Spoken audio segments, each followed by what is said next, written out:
This is Optimal Finance Daily, episode 1609. Want to live a happier financial life? By Erik Carter of financialfinesse.com. And I'm your host and personal finance enthusiast, Diana Merriam. This is the show where I read to you, and to myself, frankly, from some of the best personal finance blogs on the planet, every single day. We're surrounded by messages of how difficult it can be to make ends meet and build wealth. So thank you for spending this time with me where we can empower ourselves to take control of our financial health. And now let's get right to today's post and start optimizing your life. Want to live a happier financial life? By Erik Carter of financialfinesse.com. Very rarely do I find a personal finance article that resonates with me as much as one I recently read called How to Live a Happier Financial Life. First, I love the title. When it comes to finances, sometimes we get so caught up in the numbers that we forget the whole point is about maximizing happiness, not money. Sometimes that means spending more money on certain things, but often it actually means spending less. The article's following points do a good job of differentiating which is which. Biggest time waster, commuting. I remember hearing that the length of their commute is the biggest indicator of how unhappy someone is. I don't know how accurate that is, but there has to be some truth in it. After all, time spent commuting is less time doing whatever else would make you happier, whether that be a hobby, spending time with family or friends, sleeping, or even working. That's why they say time is money.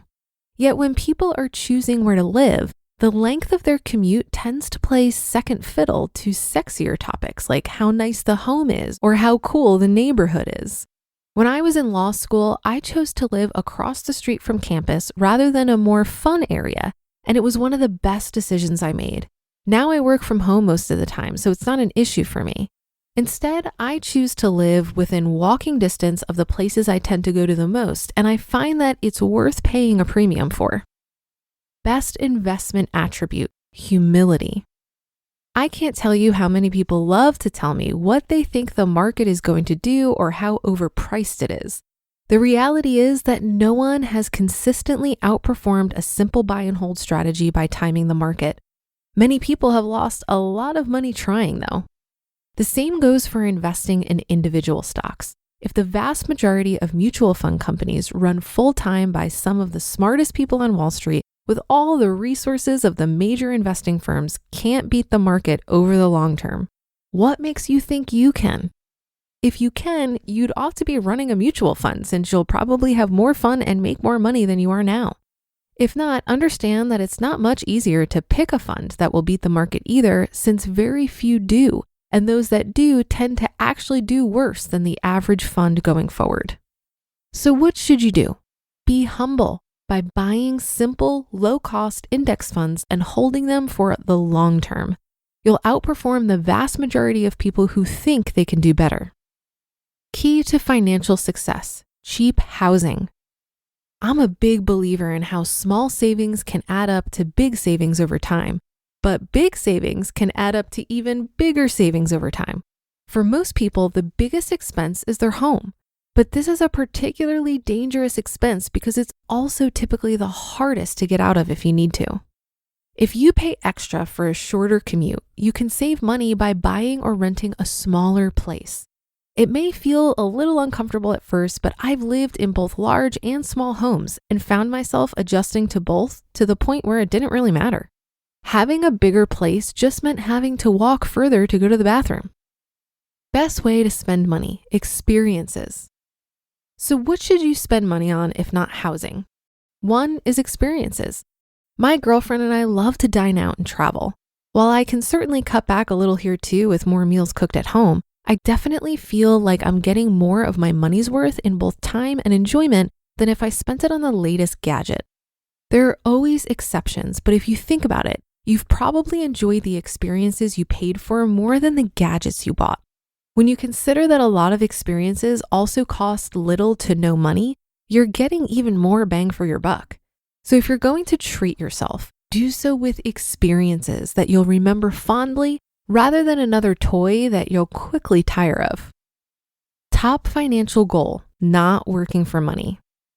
This is the other main thing I like to spend money on: financial freedom.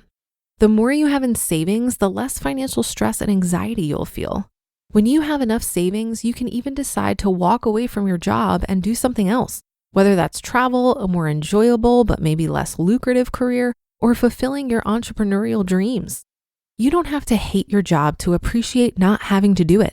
I love mine, but I would also love having those kinds of options. In fact, we recently had a couple of former employees who took what they learned at Financial Finesse to leave and start their own companies. So what's the bottom line? Spend less on housing and trying to beat the market, and more on a shorter commute, experiences, and financial freedom. While there's no guarantee, your odds for a happier financial life will likely be greater. You just listened to the post titled "Want to Live a Happier Financial Life?" by Erik Carter of financialfinesse.com. When I think about the intersection of money and happiness, many times it comes down to pondering the optimal and most efficient use of resources. So in the commuting example, I used to have a 40-minute commute on the subway, and over time I was able to shift to a remote working arrangement with no commute. However, when I did have that commute, I tried to optimize the time.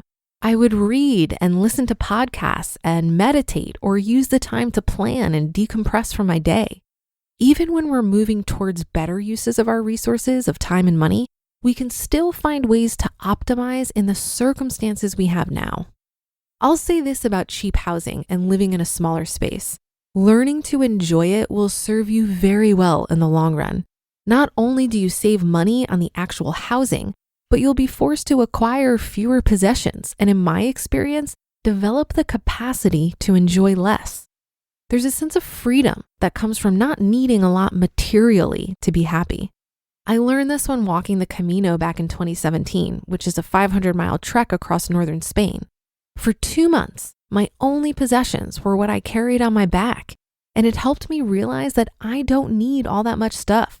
In fact, I was constantly reevaluating what I could get rid of so that my pack would be easier to carry.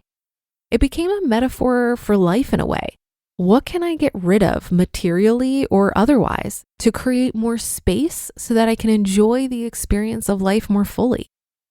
That'll do it for today in another installment of Optimal Finance Daily. Have a happy Thursday. Thank you for being here every day and listening, and I'll see you on the Friday show tomorrow, where your optimal life awaits.